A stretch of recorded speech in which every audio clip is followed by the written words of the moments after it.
Hi everybody, Miss Elaineous here and welcome back to my channel. This is where I take you to see offbeat, quirky and interesting hidden gems of tourist attractions. Now today I might be stretching the tourist attraction brief just a little bit too far. Today I visited a historic crime scene and we're also going to be visiting a graveyard. I've been looking into the case of Edith Thompson and Frederick Bywaters. Now, Edith was a vivacious young woman who was married to Percy Thompson, but having an affair with Frederick. Late one night, towards the end of 1922, Edith and Percy were walking home from the theatre in Ilford. Frederick jumped out and stabbed Percy to death. He hanged for his crime. He was guilty after all. But Edith hanged for the crime as well, even though she was totally innocent. Was she convicted due to the morality of the day? Come and take a walk in my shoes and I'll show you the murder scene. I will also show you Edith's childhood home. Finally, we'll take a walk to the City of London Cemetery and visit the graves of both Percy Thompson and Edith Thompson, bearing in mind that Edith Thompson had been exhumed twice before reaching her final destination and Percy was exhumed once before reaching his final resting place. Don't forget to give me a like, subscribe to my channel and click on the notifications bell. I will see you in the video. Firstly, I'm going to take you to Edith's childhood home at 231 Shakespeare Crescent. We're very literary around here. We have Byron Avenue. Lord Byron was a romantic poet, and Shakespeare, of course, was the bard himself.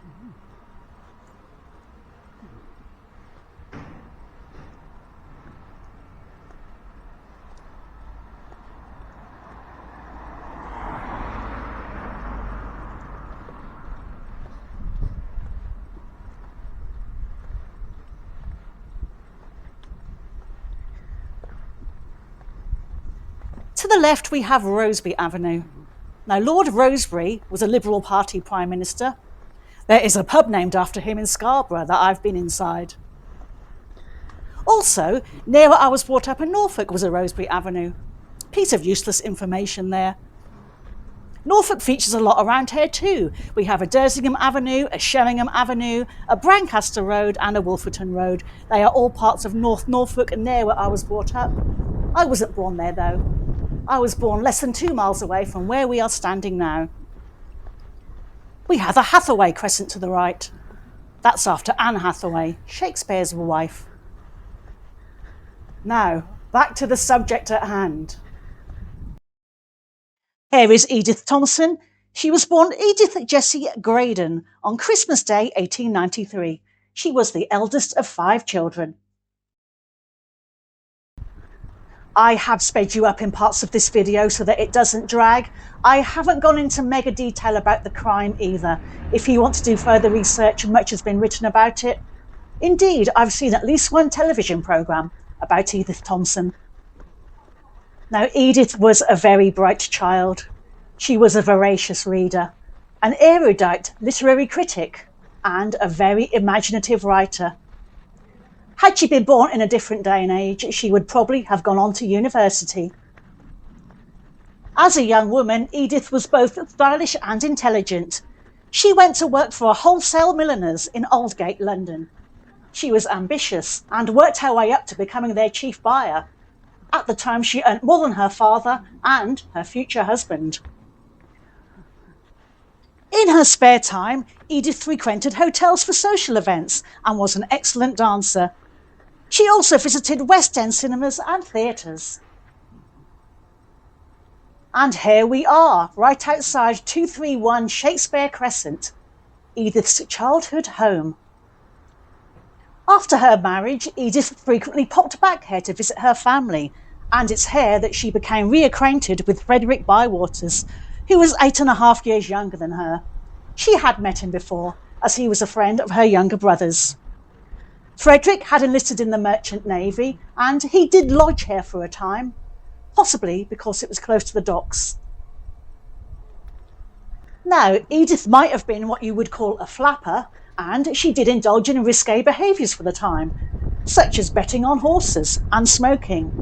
But in those days, a woman's chief ambition was to get married. This occurred for Edith at St Barnabas Church on the 15th of January 1916. Another literary reference, we're on Browning Road, and Robert Browning was a Victorian poet. Here's Percy Thompson, Edith's husband. He was 3 years older than Edith, and they were married after a 3-year engagement. They'd courted for a total of 6 years. He was considered staid and conventional. Now, Percy hadn't fought in World War I. He'd used the excuse of a heart problem.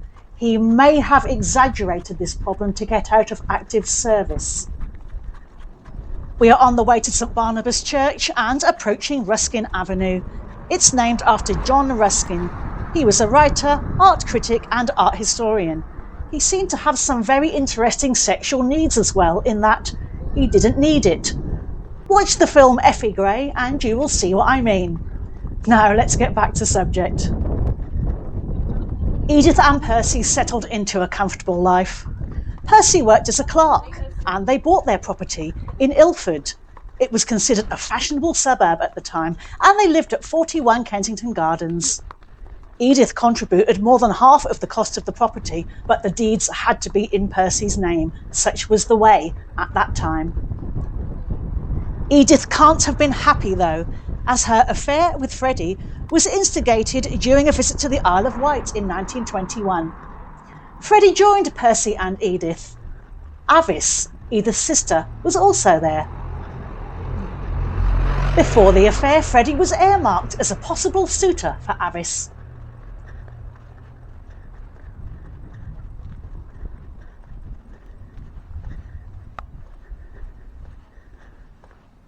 Here is St Barnabas Church, not far at all from Edith's childhood home.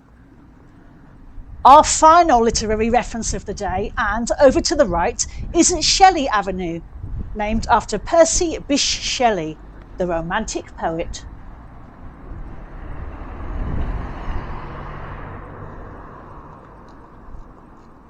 Now, St Barnabas is still a working church. It's built in the Gothic Revival style and was dedicated in 1909. It was closed on this day. I did have a look around.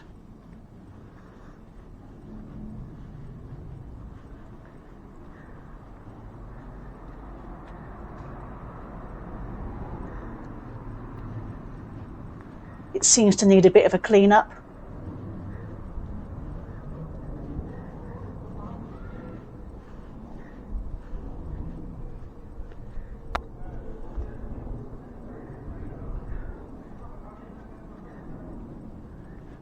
And here's a vain old tart.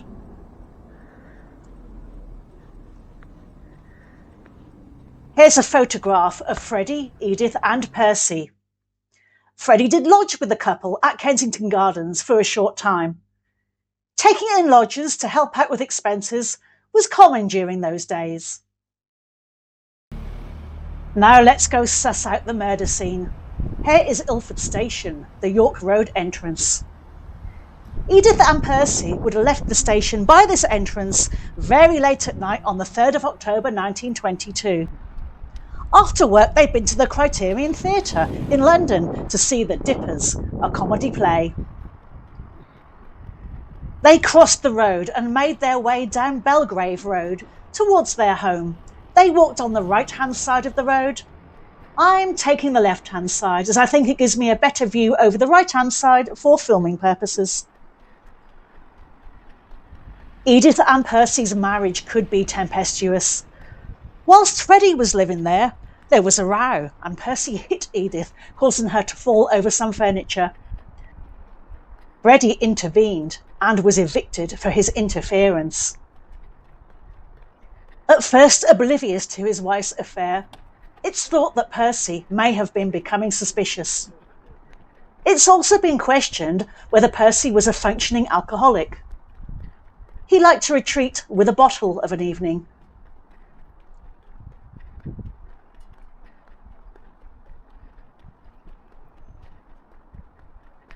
During their affair, Edith wrote more than 60 love letters to Freddie, which he kept. She burnt his letters to her, as was her custom.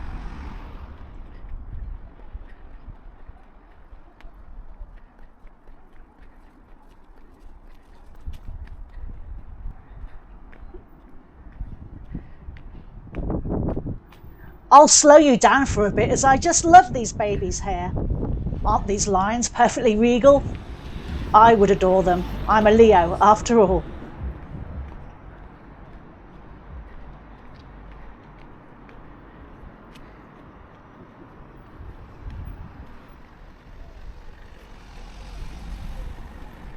The letters were to prove to be Edith's downfall, as in them she discussed, quote-unquote, getting rid of Percy. She referred to a woman who lost 3 husbands, stating, "I can't even lose one." She talked of grinding glass light bulbs and feeding them in mashed potato to Percy, and to poisoning him.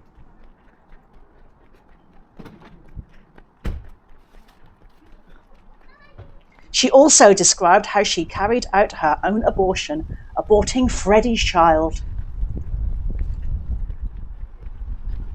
Abortion, of course, was illegal at the time.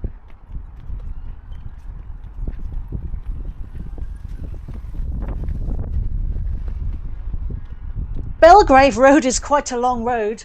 This is some trek.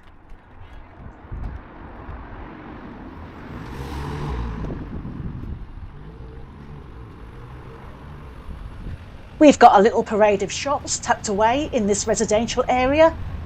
I wonder if there were shops here 100 years ago, in Edith, Percy and Freddie's time. If you know, let me know in the comments.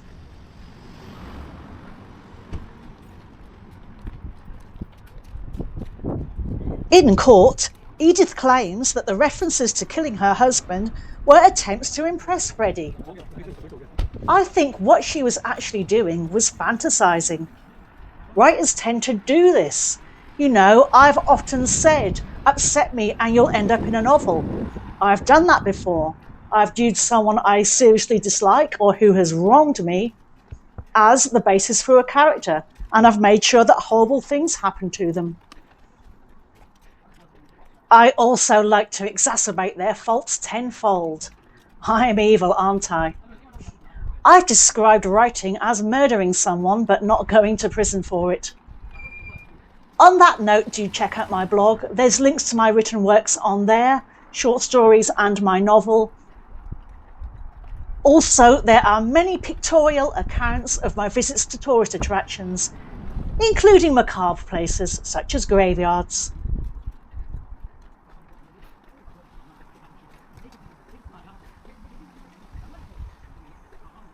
I'm trying to hang back from the people in front of me, and Belgrave Road is the gift that keeps on giving. It's longer than I thought it would be. I filmed this video on 3 different days, hence the changes in the weather, although it was the end of August, beginning of September, so therefore quite warm and quite clammy. I used 2 different cameras.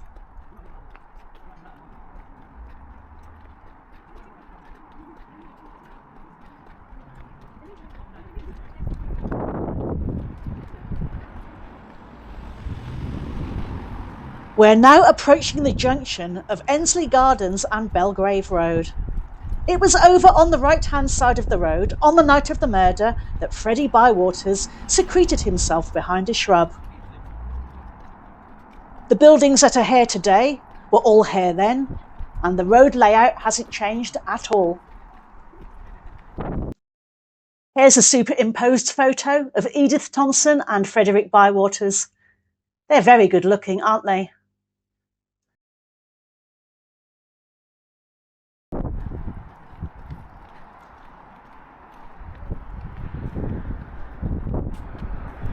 Crossing over Ensley Gardens, and we are now approaching the murder spot.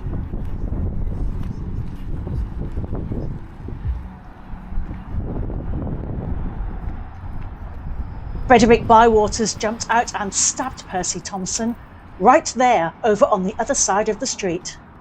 I will slow down a bit for you to see it, and I will come back this way as well.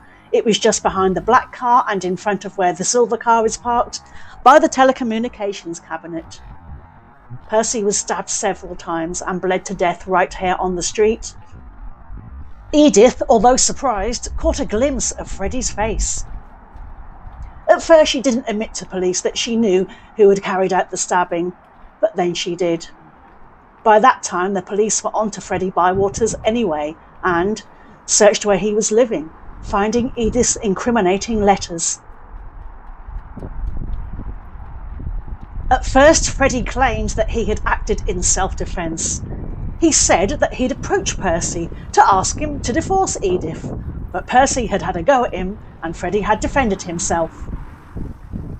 A divorce was not easy to obtain in those days, especially for a woman.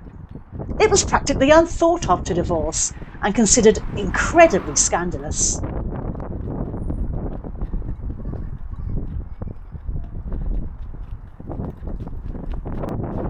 I'm now taking you around the corner to 41 Kensington Gardens, Edith and Percy's marital home. It did stink a bit down here owing to the tip a few doors down, but here it is, and it's quite an elegant and imposing house.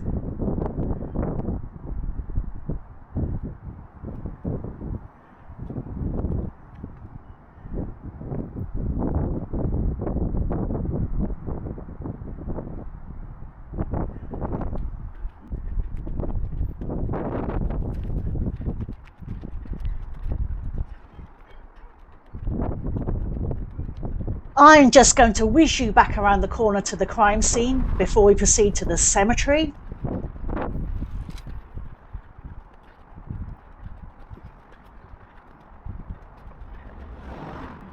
Here it is, where Percy Thompson met his fate, and Freddie Bywaters and Edith Thompson, on one fateful night, October the 3rd, 1922. Although I think by the time the stabbing happened, we could have been into October the 4th.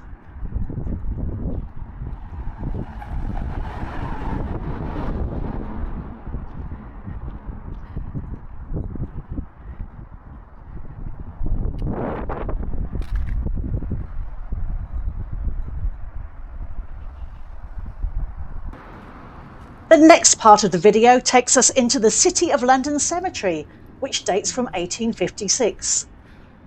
Now, the City of London Cemetery is very much a working cemetery and crematorium. I had to be very mindful of this and careful not to stick my camera into the face of someone who'd come here to say goodbye to their loved one, or who was visiting their loved one. I try not to get people on my films anyhow. I do respect others' privacy anyway.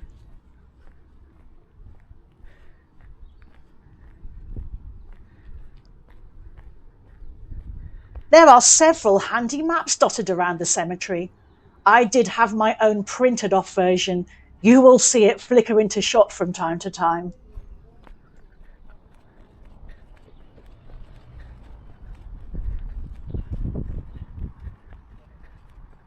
I'm walking you down to the Anglican Church. It's where, on the 22nd of November 2018, a memorial service was held for Edith Thompson before she was taken to be buried in her third and final resting place. The grave was actually purchased by Edith in October 1922 to house her husband Percy, but he'd been exhumed and placed elsewhere in the cemetery.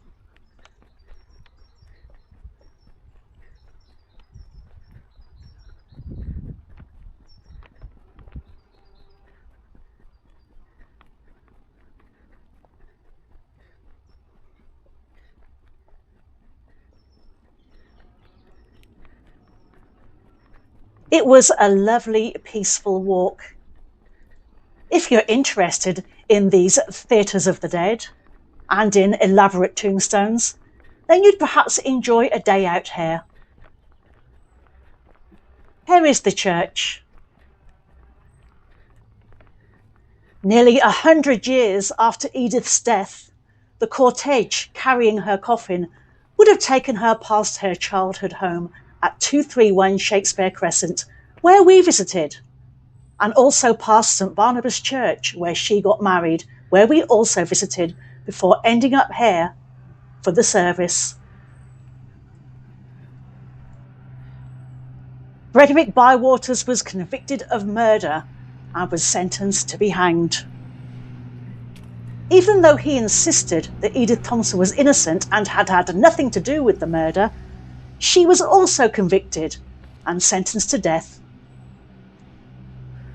She was convicted by the law of common purpose, which stated that if more than one person plotted someone's murder and only one person carried that murder out, then they were all, in this case both, equally culpable. It was Edith's passionate letters to Freddie, which detailed how she would like to kill her husband, that proved to be her downfall. On the 9th of January 1923, Frederick Bywaters was hanged at Pentonville Prison. He was buried in the prison grounds, where he remains today. At exactly the same time, Edith Thompson was hanged in Holloway Prison. She couldn't believe her fate. She was in a terrible state and heavily sedated. Practically unconscious, she had to be almost carried to the gallows. She was buried in the prison grounds initially.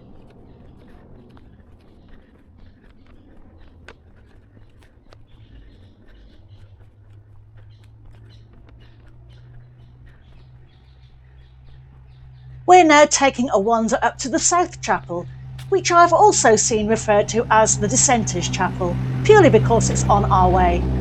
By dissenter, I assume they mean someone not of the Anglican faith. This is an all-faith cemetery and anybody can be buried here. As you've noticed, I have sped you up in parts of this video. I've tried to get the balance right though. One of the criticisms I have had is that I am too fast with the camera. At times I have been inclined to agree. So I hope the film is okay for you now and that you can see everything you need to see without things dragging along too slowly. I will make a return visit to the City of London Cemetery as it is very interesting. It has some notable burials here, namely the first and fourth victims of Jack the Ripper. They are Mary Ann Nichols and Catherine Eddowes. Also, the soft tissues of Joseph Merrick, also known as the Elephant Man, are buried here. His skeleton is not here though. That's with Queen Mary University in Whitechapel.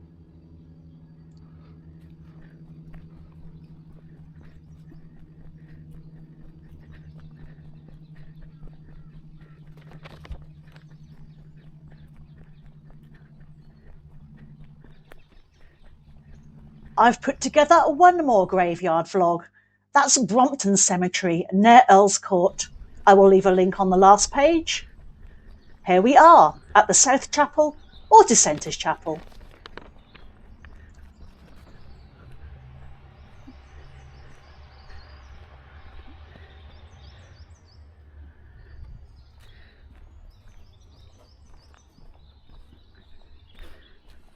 Manor Park is in East London. The City of London Cemetery is also in East London. Ilford is in Essex, although some people do consider Ilford to be East London as well.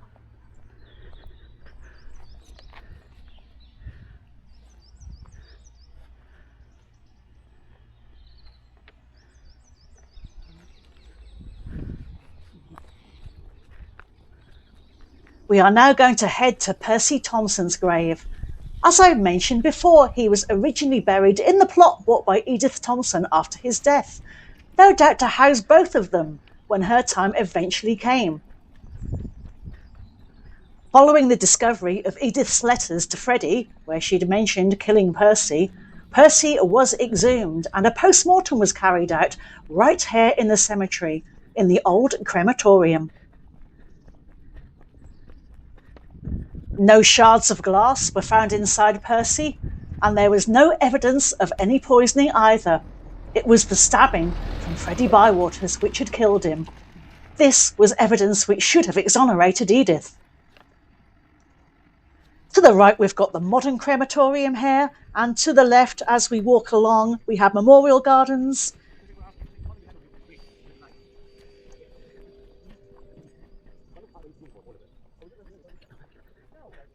And behind that a columbarium and catacombs, which we will explore on another day.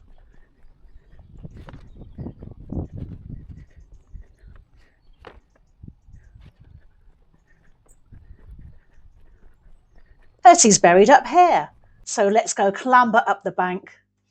I will always invite you to come and take a walk in my shoes, as I'm a real high heel fetishist. I really do love my heels, but when doing exploring such as this, needs must, as you can see. I'm in my trusty trainers.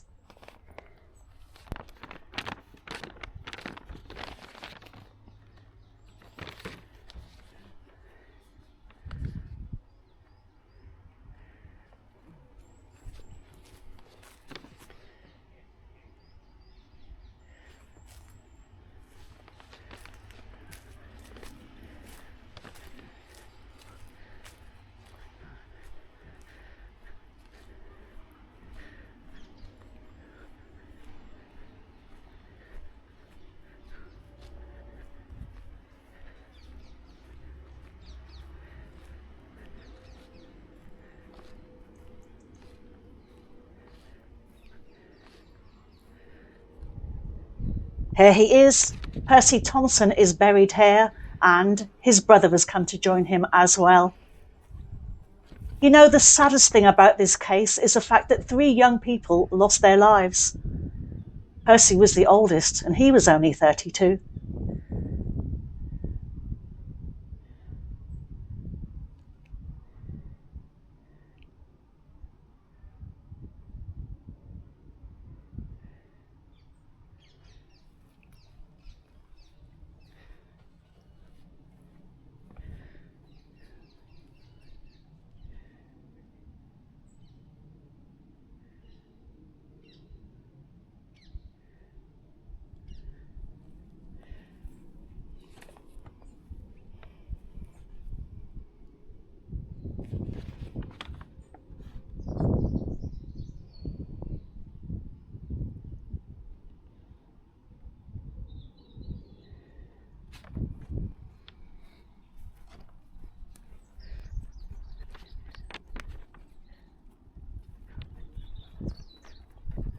We are now going to head to find Edith's grave.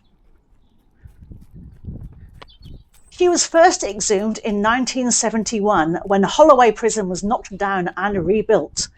She was exhumed along with 4 other women. One of those women was Ruth Ellis, the last woman to be hanged in Britain. I have put together a vlog about her, and I'll leave a link on the last page. Now, her family claimed her, and she was reburied in Amersham. She was buried not that far away from her victim, her faithless lover, David Blakely.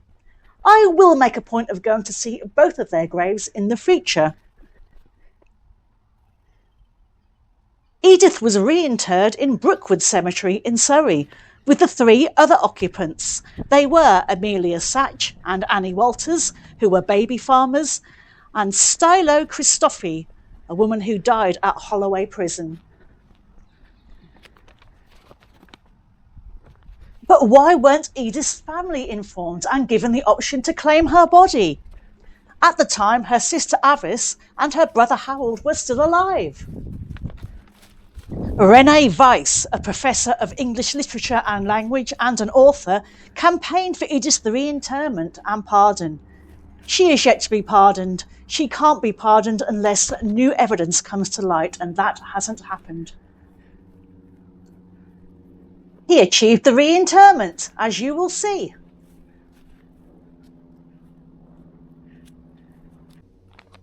Edith's grave was not as easy to find as Percy's had been, and I had to do a fair bit of trekking up and down the rows on quite a hot day. Some of the graves were old and collapsed, so much so that it looked like bodies had been exhumed from them. But here she is. I believe I found her.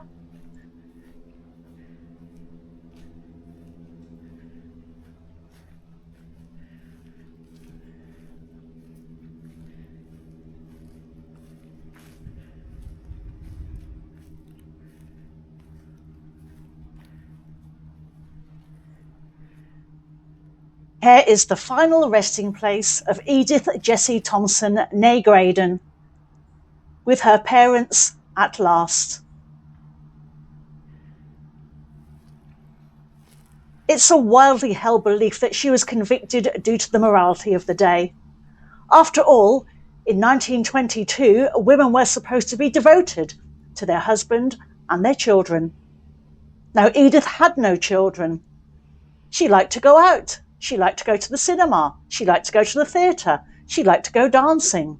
And she'd taken a lover. These were crimes against society at the time. Also, Edith was ambitious. She'd done that thing of stepping out of her class and the requirements of the working class. Do you know that is often considered a crime even 100 years later today?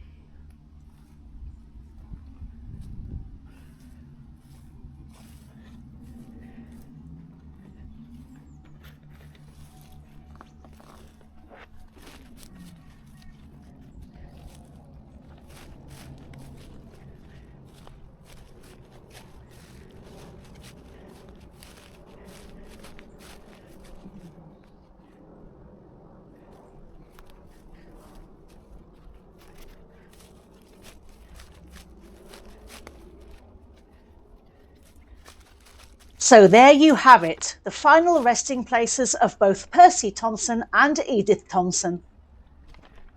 They're not that far apart, about 100 metres, maybe 150.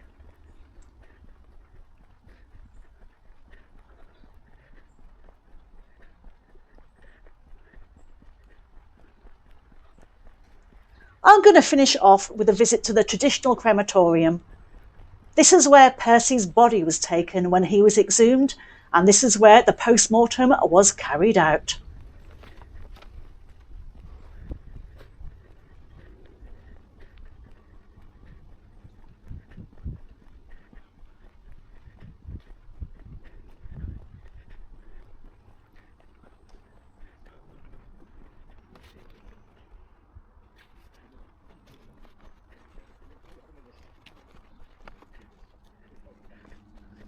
Here is the traditional crematorium.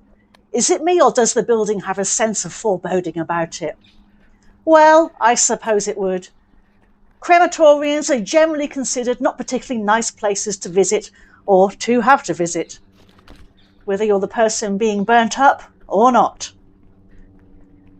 I will come back for a good nosy parkering session around the City of London Cemetery. I will leave you there. Thank you for watching, and I hope you did enjoy this rather sobering video. Leave me a comment telling me what you thought, and you might want to let me know where you'd like me to visit next.